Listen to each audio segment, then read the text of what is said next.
los integrantes de su gabinete. Bueno, y ya estamos con tres expertos, saben mucho en materia internacional. Martín Shapiro, muchas gracias por venir. Invitación. Ruth Diamant, gracias, bienvenida. Gracias. Y está también con nosotros Pablo Stefanoni. Hola, Pablo. Hola, ¿qué tal? Va? Muchas gracias. Bueno, Ruth, empiezo contigo, si es posible. ¿Cómo has visto? Vos sos experta en temas de defensa, ¿no es cierto? Sí. ¿Qué participación tuvieron los militares en este golpe? Es un poco confuso, y por eso también es difícil decir si se trató de un golpe militar o un golpe de Estado o no, porque las Fuerzas Armadas en buena parte se han mostrado bastante cercanas a Evo Morales, se han defendido el régimen y por otra parte hoy están con autonomía patrullando las calles y apoyando a la policía en las tareas de represión. No, yo digo, es difícil decir si es un golpe porque golpe implica que los militares tomaron el poder y hasta ahora no lo tomaron. Tampoco es... Pero si yo soy militar y si yo soy el comandante en jefe, logro echar al presidente constitucional y después, bueno, después venga quien venga, lo eché yo, lo echaron los militares a Evo. En alguna medida sí, digamos, no iniciaron ellos el movimiento, pero sin el apoyo de los militares, la fuerza policial y Camacho y Mesa no hubieran logrado que Evo se tuviera que retirar. Pero al mismo tiempo deja un poco de duda, entonces uno dice, bueno, es un golpe de palacio, o lo que a veces llaman un golpe parlamentario, que tampoco es exactamente, porque en realidad tendría que haber sido un sector de su propio gobierno el que lo hubiera echado. Otros dicen, es un push, es empujarlo para que salga afuera, y nuevamente, sin el apoyo militar, esto no hubiera pasado. Entonces, digo, es dudoso cómo llamarlo, o sea, estamos ante una forma diferente de ruptura institucional y de debilitamiento democrático, pero las Fuerzas Armadas claramente están actuando en este momento para supuestamente restablecer un orden, pero sin Evo Morales. Martín, ¿vos lo ves igual? Bueno, evidentemente el lugar de las Fuerzas Armadas como garantes últimas, ya fuera o de Evo Morales o de quienes lo destituyeron, es claro lo que decía Ruth recién, me parece que es correcto, que si las Fuerzas Armadas hubieran dado su respaldo al llamado a elecciones y no hubieran sugerido la renuncia del presidente, seguramente el presidente seguiría estando en su cargo. Ahora, es significativo que Evo Morales no haya nombrado en ningún momento a los militares. Es llamativo, de hecho, que no haya por lo menos habido ningún signo de alguna grieta dentro de las Fuerzas Armadas, cuando, si uno mira hacia atrás, habían tenido cierto protagonismo en la retórica del gobierno, en las puestas en escena. De hecho, recordemos, lo primero que hace Evo Morales cuando nacionaliza los hidrocarburos es mandar a las Fuerzas Armadas a ocupar los predios, uno de ellos de la empresa Petrobras, que requirió de la muñeca política de Lula para que no pasara a mayores. Entonces, uno... Ahora, Martín, igual es un hombre que en este momento su vida depende de que los militares lo dejen salir, así que yo esperaría a ver qué dice él cuando esté a resguardo, porque hoy su vida depende de que los militares lo dejen que aterrice el avión y se pueda ir, ¿no? Bueno, pero de vuelta no parece que las declaraciones sean lo que lo han preservado o no. Digo, la situación de ver al expresidente ahora, digo, porque lo han sacado del poder, en esta tan precario, digo, sin saber si va a obtener el salvoconducto a partir del asilo que le garantizó México, es una imagen fuerte. Creo que hay un problema con la presión internacional, salvo el gobierno de España, el gobierno de México y el gobierno de Turquía. No he escuchado otros pronunciamientos, entonces ciertamente Evo Morales corre peligro, pero no parece que esté en sus declaraciones la clave del peligro que está corriendo. Sí, sin dudas vamos a esperar a que pueda alcanzar otro país para pronunciarse, pero si él habla mal de los militares, su vida depende en estos momentos de que los militares lo dejen ir, bueno. Pero ha hablado mal de la policía. Hay algo más de eso. A ver, Pablo, ¿vos cómo lo ves? Bueno, el problema que yo veo, yo creo que los militares llegaron al final a esto, o sea, incluso ya la Central Obrera Boliviana había pedido la renuncia cuando los militares lo piden. Entonces ahí es una duda si los militares cuánto participaron y cuánto fueron de algún modo oportunistas en el sentido de no ver una situación, porque si los militares no pedían la renuncia, tenían que salir a defender al gobierno, y salir a defender al gobierno era salir a reprimir a sectores de la población bastante masivos y muy radicalizados. No se podía decir yo defiendo al gobierno y no reprimo. Si defendían al gobierno tenían que reprimir. Claro. Y yo creo que lo que no quisieron los militares es hacer eso. Entonces prefirieron pedir la renuncia que reprimir. Si bien estuvieron cercanos al gobierno, también hay una cercanía por interés. Yo creo que había cosas compartidas como la cuestión de la nacionalización de los recursos naturales, hay un sector nacionalista de las Fuerzas Armadas, y cosas que yo creo que incorporaron no tan con tanto agrado como algunas estéticas más cubanas y venezolanas y todo eso. Bueno, ¿quieren ver lo que decía el canciller Jorge Faurí, tratando de explicar, bueno, dando algunas vueltas? A ver qué dijo. Como lo dije al inicio, en este momento y siguiéndolo paso a paso, no están los elementos de describir esto como un golpe de Estado ya existente. Creemos que es muy importante el rol de las Fuerzas Armadas y de las Fuerzas de Seguridad, simplemente para garantizar la continuidad de la vida institucional de Bolivia y no asumir ni tener un rol más protagónico que el que le marcan las leyes de Bolivia. Bueno, y hoy a la tarde Alberto Fernández criticó estos dichos del canciller Faurí. Fueron las declaraciones de Jorge Faurí. Ya, por ahora sí. Las declaraciones de Jorge Faurí, que el gobierno no reconoce que hay un golpe de Estado. Faurí es un hecho desgraciado en la historia de la diplomacia argentina. Gracias a todos, gracias. Bueno, durísimo. ¿Cómo lo vieron ustedes? Me da la sensación que, o sea, ninguno de los dos discursos es un discurso exacto. Acá se está jugando con una realidad política y están haciendo agua para el molino. Yo hubiera esperado que el gobierno argentino por lo menos condenara más fuertemente la ruptura institucional. Evo Morales estaba bajo autoridad y tenía que terminar su periodo, y me parece que eso hubiera sido, con la tradición argentina de defender la democracia, un buen punto para el gobierno. Él dijo, el canciller, que todo estaba transcurriendo en términos institucionales, una barbaridad absoluta. Totalmente. Bueno, no está transcurriendo porque de hecho no hay gobierno, porque es muy difícil ahora construir, poner en pie esa transición, porque la sucesión constitucional, mejor dicho, porque no, ya todos fueron renunciando. Ahora quedaría la senadora Áñez, porque quedó ahí como vicepresidenta tercera, que aceptaría porque es de la oposición. Pero el problema es que no tienen quórum, porque el MAS tiene 2/3 del Parlamento, entonces habría que ver. Ahora están buscando si hay alguna cláusula que permita que en caso de que no haya gobierno no se necesiten nombrarlas, sino... Bueno, ahora ya viene como la cuestión... Complicado, ¿eh? Complicado, en serio. El problema es cómo nombrar, porque lo que dijo Carlos Mesa, el expresidente y principal candidato en las últimas elecciones, es tratar de darle un cierto margen de legalidad para evitar que en el exterior, internamente, pero sobre todo externamente, se denunciara como un golpe. Entonces tratar de seguir como las reglas de la sucesión, que eso es lo que no están pudiendo seguir, y los militares y la policía están como una especie de autogestión, ¿no? Claro, porque, a ver, para mí, o por ahí una forma de conceptualizar la cuestión es que hubo un golpe, pero no necesariamente el golpe tiene que derivar en una dictadura. Puede haber un golpe que se convoque a elecciones y que de esas elecciones participe Evo Morales o un candidato del MAS o Álvaro García por eso Linera. es menos golpe.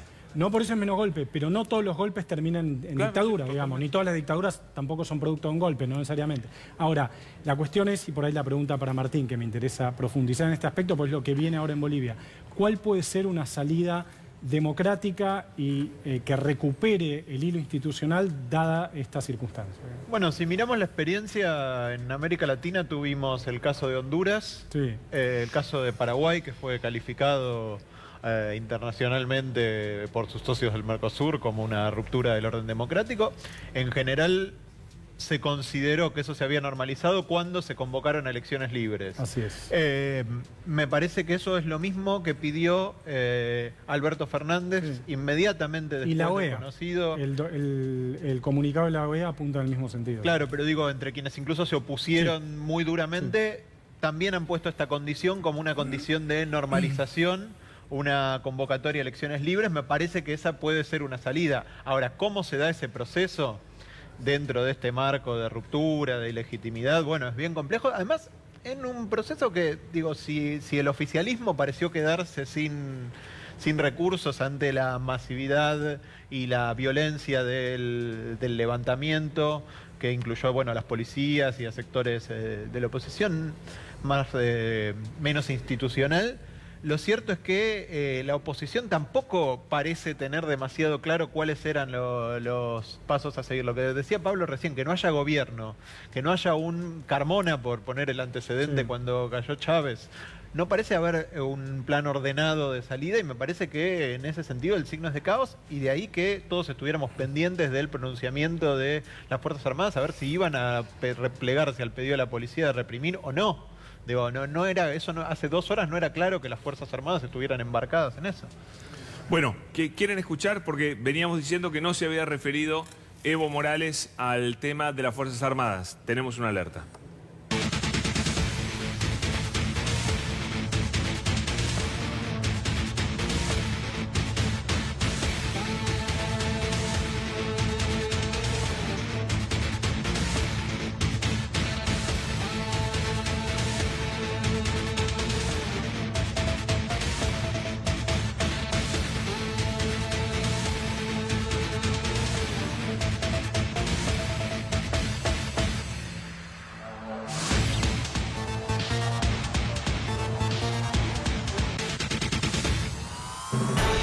Alerta en C5N, nuevo tuit de Evo Morales. Para un presidente indígena que representa al pueblo humilde, la policía se amotina y da golpe, mientras las Fuerzas Armadas piden su renuncia. Para políticos neoliberales que ostentan poder económico, policía y Fuerzas Armadas reprimen al pueblo que defiende la democracia con justicia, paz e igualdad. Bueno, ahora sí vino la referencia clara al golpe en el cual participan las Fuerzas Armadas. Luego de haber hablado de la policía, bueno, y de Camacho y Mesa, ahora suma Evo Morales a las Fuerzas Armadas. Casi como que hubiese estado mirando el programa. Igual eso no resuelve el problema de cuándo y por qué las Fuerzas Armadas se hacen parte del golpe.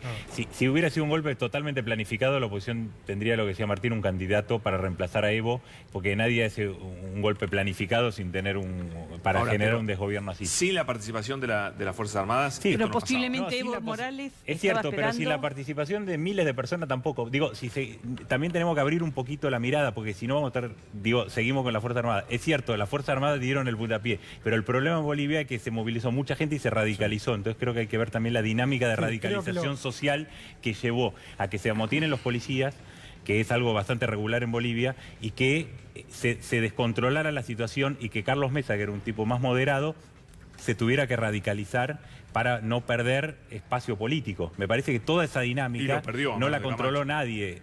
Fue una dinámica que fue armándose y lleva a este resultado, que es tener los militares en la calle, donde sí juegan un rol, y yo creo que al final sí hubo un golpe en esa instancia.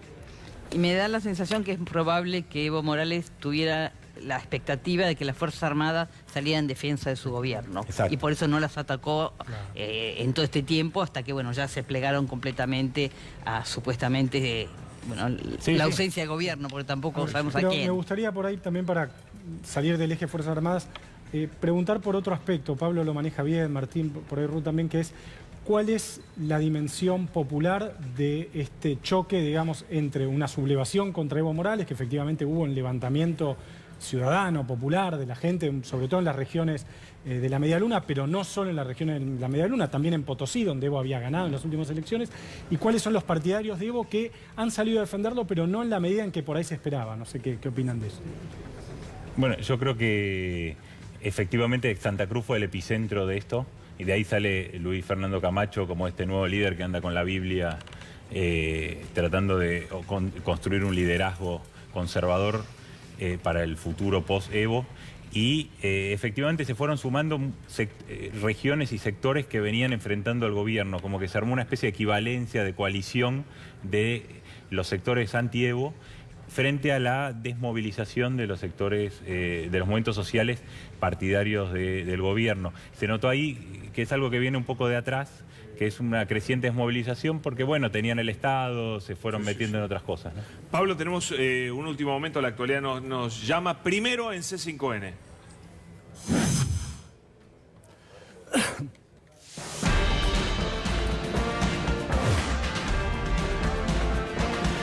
Primero en C5N, parte Evo Morales rumbo a México. Lo anuncia a través de Twitter. Una vez más, hermanas y hermanos, parto rumbo a México, agradecido por el desprendimiento del gobierno de ese pueblo hermano que nos brindó asilo para cuidar nuestra vida. Me duele abandonar el país por razones políticas, pero siempre estaré pendiente. Pronto volveré con más fuerza y energía. Sabíamos que había aterrizado el avión que lo venía a buscar a Evo Morales, proveniente de México. Llegó a través de Perú.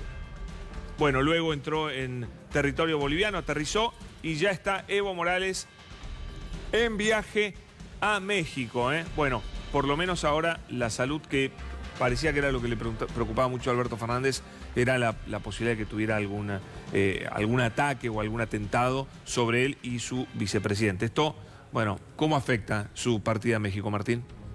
Bueno, por lo pronto complica cualquier intento de reposición, del cual hasta hace algunas horas algunos sectores mantenían alguna expectativa. Quiero decir, no, el antecedente de reposición en 48 horas es el del chavismo.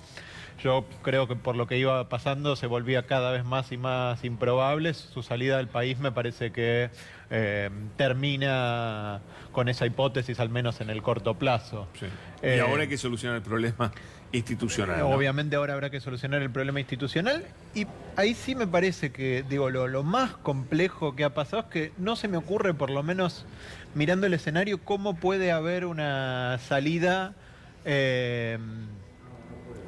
más o menos explicable en lo institucional, porque Evo Morales había convocado a nuevas elecciones con nueva composición del Tribunal Electoral. Me da la sensación de que la dirigencia, aún con las protestas y aún en el marco en el que señalaba Pablo, podría haber aceptado ese llamado con un contexto favorable de la Organización de Estados Americanos para una victoria opositora, un contexto social favorable para una victoria opositora, y decidieron desoír ese llamado, y desoír ese llamado probablemente tuviera como consecuencia un altísimo enfrentamiento social que digamos que se va a llevar para adelante, además en un país que tiene algunos problemas económicos, pero viene de crecer durante 10 años a un ritmo de crecimiento muy, muy alto. Entonces, las medidas para enfrentar esos problemas, y desde los sectores sociales que lo van a hacer sin legitimación electoral, o por lo menos con una legitimación aún con elecciones, en la cual Evo Morales, que es la figura más popular de